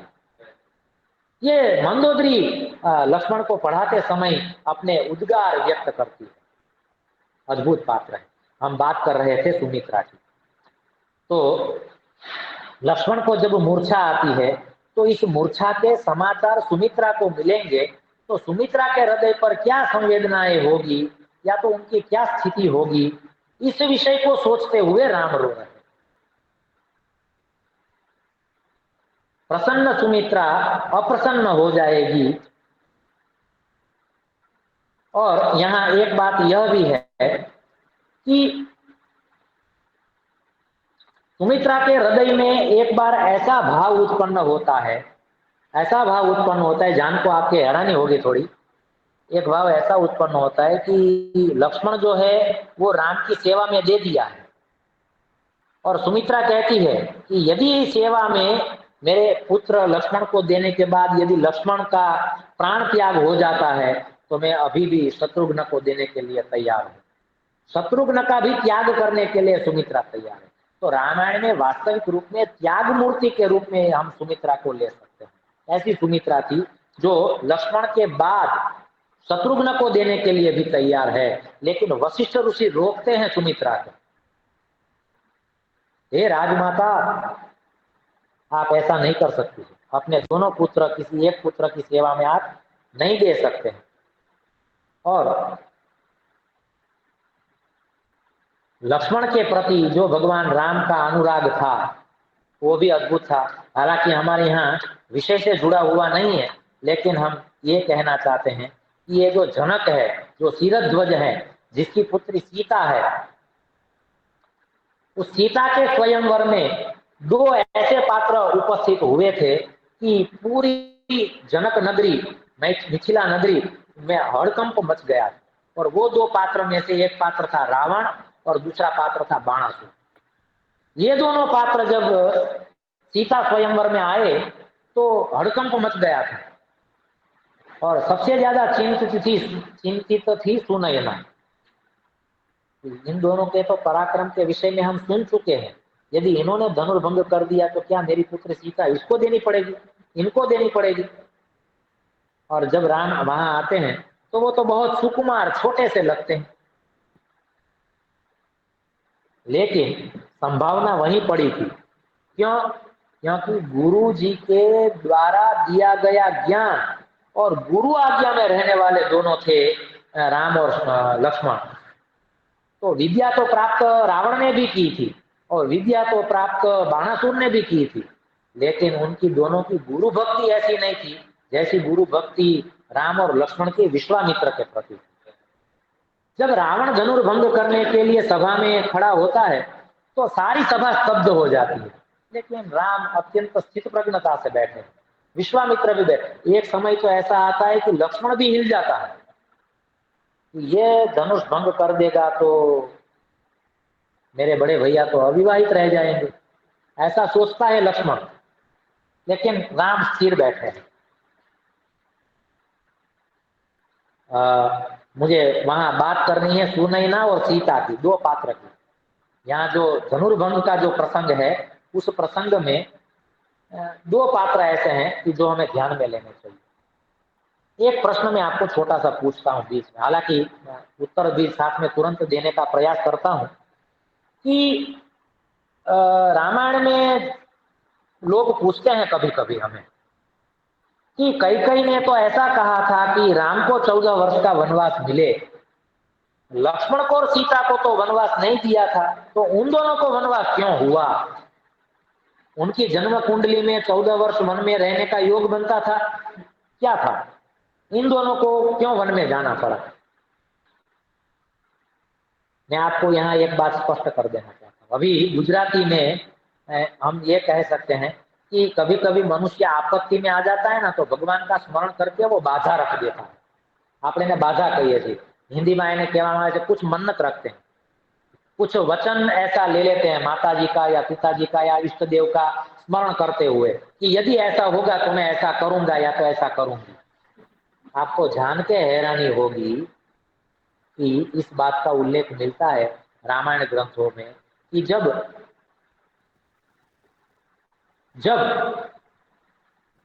रावण और बाणासुर दोनों सीता का स्वयंवर रचा जा रहा है, ऐसा जब सुना और वहां दोनों आए और ये दोनों भी धनुष भंग के लिए समर्थ है, ऐसा जब लोगों के बीच में परस्पर वार्तालाप होने लगा, तब विश्वामित्र के पास बैठा हुआ लक्ष्मण और सुनैना के पास बैठी हुई सीता, इन दोनों के हृदय में एक ही भाव उत्पन्न होता है कि इन रावण और बाणासुर के माध्यम से धनुष्य का भंग न हो और राम के द्वारा ही धनुष्य का भंग हो, तो मैं 14 वर्ष के लिए वन में निवास करूंगी, ऐसा उन्होंने व्रत रखा था।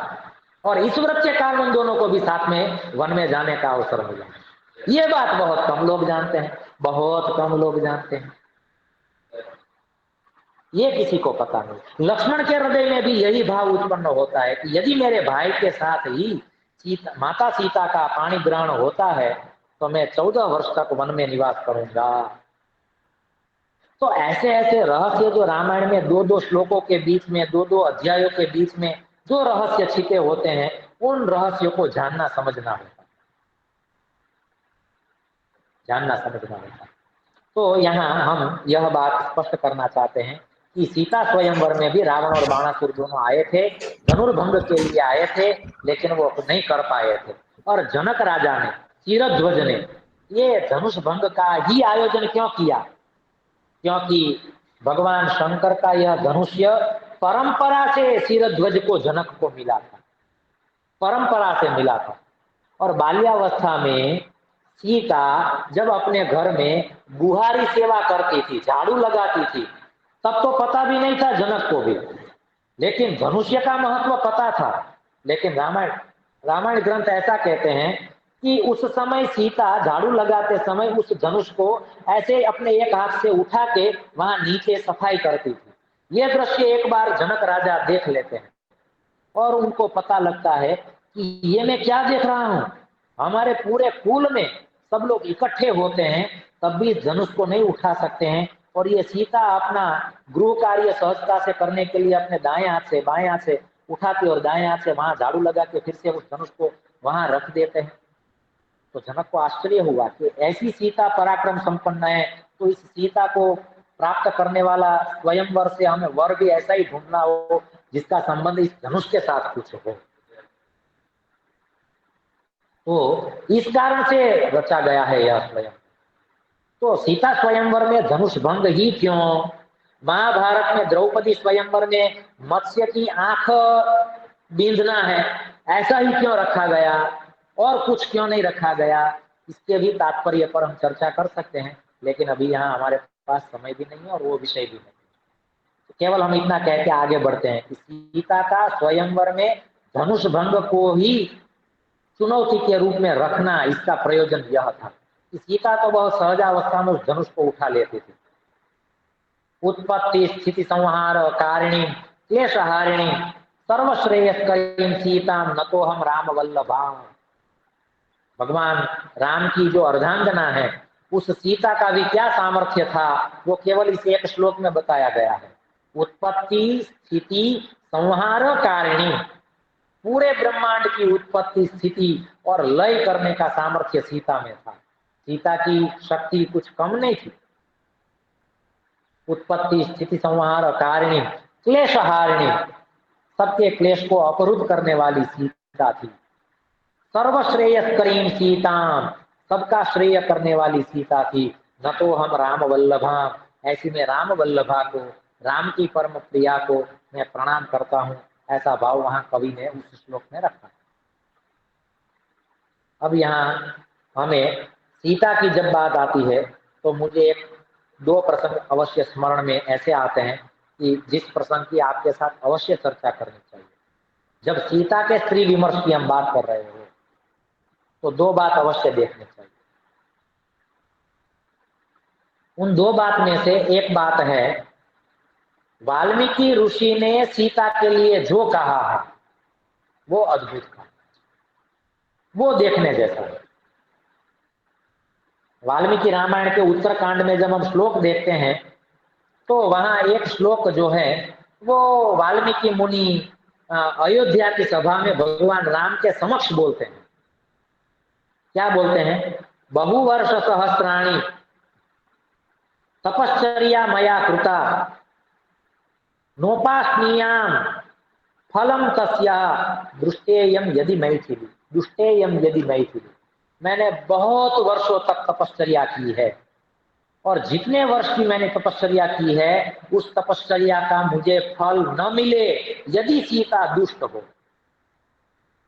मैं सीता की शिष्टता के लिए अपनी तपश्चर्या का प्रमाण पत्र देता हूं, अपनी तपश्चर्या को दांव पर लगाता हूं।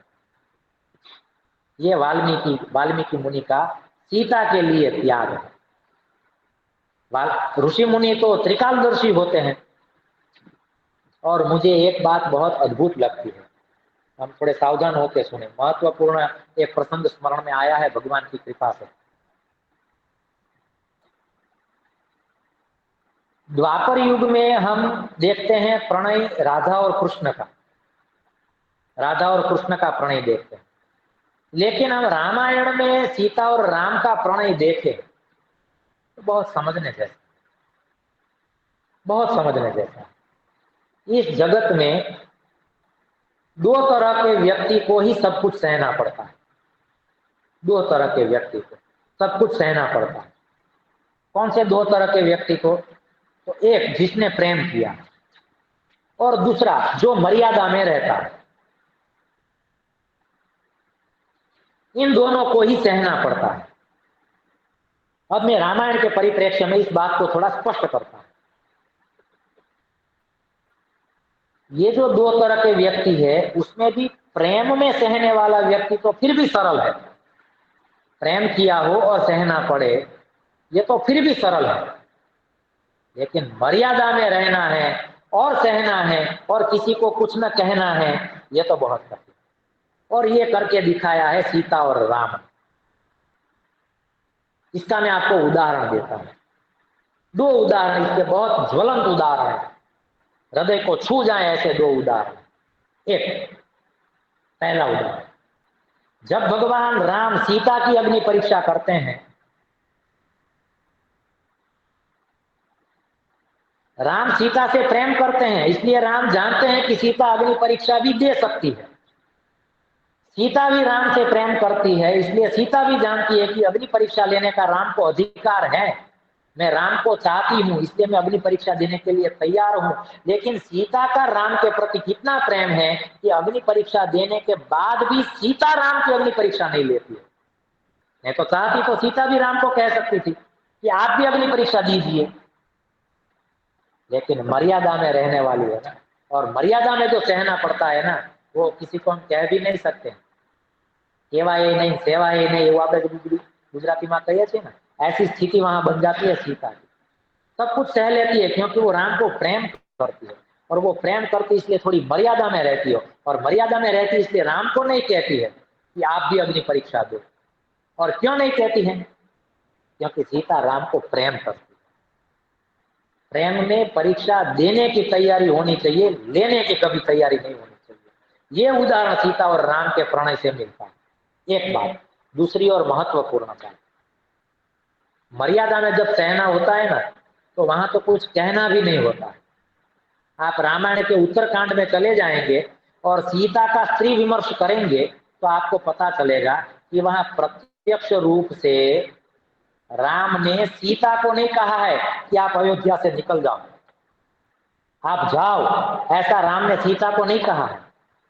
और सीता भी जब निकली तब राम को कह के नहीं निकली कि मैं जा रही हूं। यह है मर्यादा दोनों की। राम ने कहा भी नहीं, सीता ने समझ भी लिया और सीता निकल भी गई और सीता ने भी कहा नहीं। राम ने कहा नहीं कि आप जाओ और सीता ने भी कहा नहीं मैं जा रही हूं, निकल गई। मर्यादा में जब सहना होता है ना तो कितना कष्टकर होता है वो हम सीता और राम के जीवन के आधार पर देख सकते हैं। ये महत्वपूर्ण बात है। वाल्मीकि जो प्रचेता पुत्र वाल्मीकि अपनी तपश्चर्या को दांव पर लगा दे सीता के लिए, वो भी। हालांकि रामायण में सीता भी बहुत सारे श्लोक बोलती है, यथा हम राघवादन्यम मनसापि न चिंतये तथा में माधवी देवी विवरम दातु मरहति। क्या कहती है सीता? सीता का स्त्री रूप देखिए आप।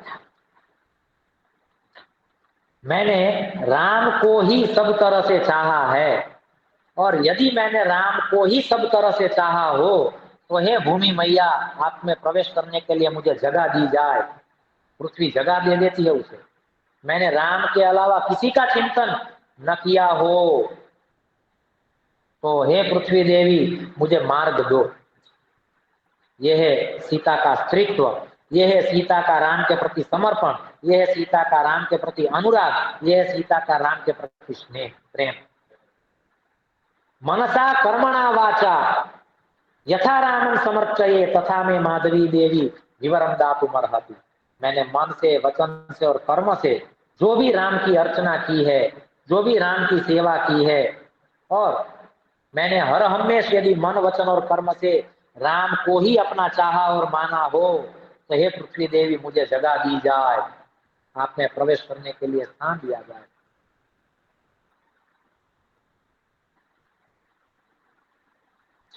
मुझे एक शब्द स्मरण में आ रहा है सीता का, हालांकि वो विशेषण है लेकिन थोड़ा समझने जैसा है।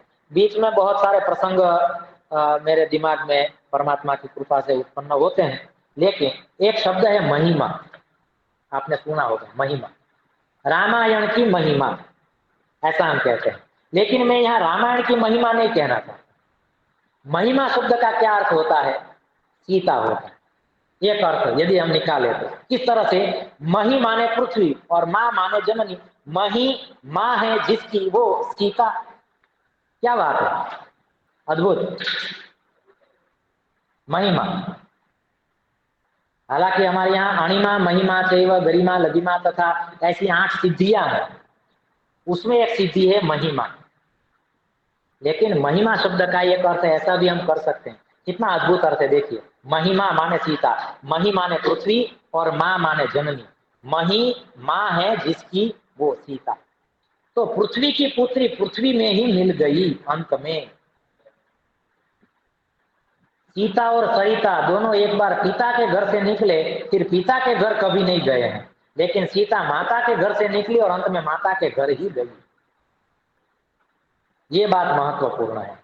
और अंत में कहते हैं यथे तत्सत्य भुक्तम में वेद्मि रामात् परम न च तथापि माधवी देवी विवरम दातुमर्हति। वाल्मीकि रामायण के उत्तरकांड में 97वें सर्ग में ये सारे श्लोक आते हैं।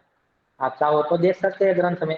यहाँ कहते हैं यदि मैं सत्य बोलती हूँ, यदि मैं वास्तव में आपकी पुत्री हूँ और मैंने राम के अलावा किसी तत्व को जानने की इच्छा नहीं की है, तो हे धरती माता मुझे अपनी गोद में समाने के लिए जगह दी जाए।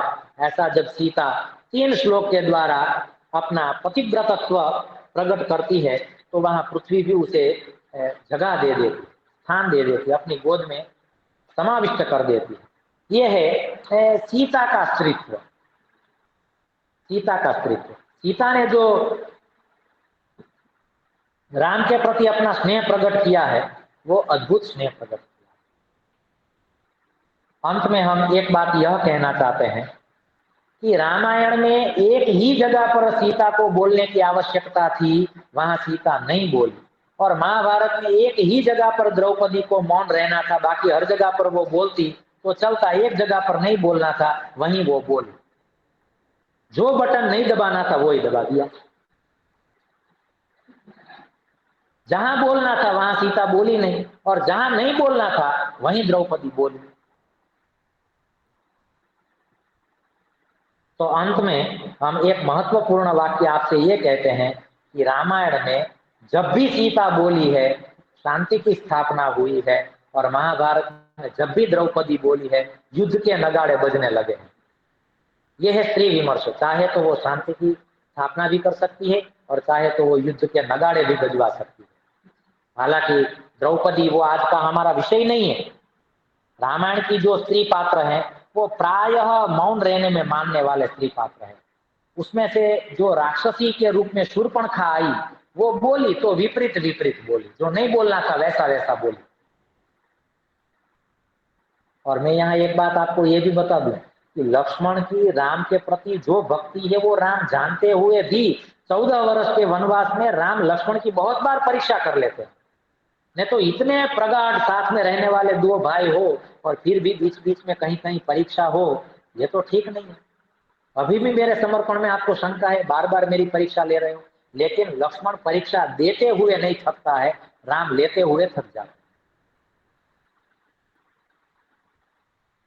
तो कौशल्या से लेकर सुनयना, यहाँ एक पात्र वशिष्ठ ऋषि जो इनके कुलगुरु है रघुकुल के, तो वशिष्ठ ऋषि की पत्नी का नाम भी यहाँ स्त्री विमर्श में आना चाहिए, इसलिए मैं अंत में बोल देता हूँ कि वो अरुंधति है। वशिष्ठ ऋषि की पत्नी अरुंधति है, और वो अरुंधति भी रामायण और महाभारत की एक ऐसी स्त्री है, या तो ऐसा एक पात्र है वो जो सबके लिए आदरणीय है। सप्तर्षि मंडल में जिसको स्थान मिला है वो अरुंधति है, जो ऋषि की कोटि में आती है, ऋषि की तुलना में आती है, ऋषि जैसा जिसका स्थान है, जिसका मान है, वो अरुंधति है।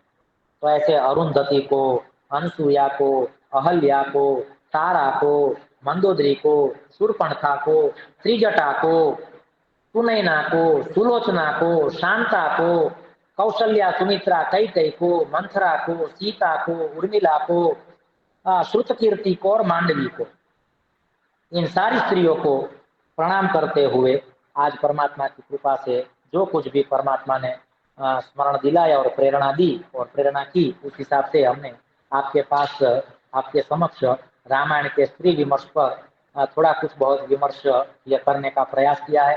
हालांकि इसमें मेरी कहीं त्रुटि हो भी सकती है, लेकिन उसके लिए मैं क्षमा प्रार्थी हूँ।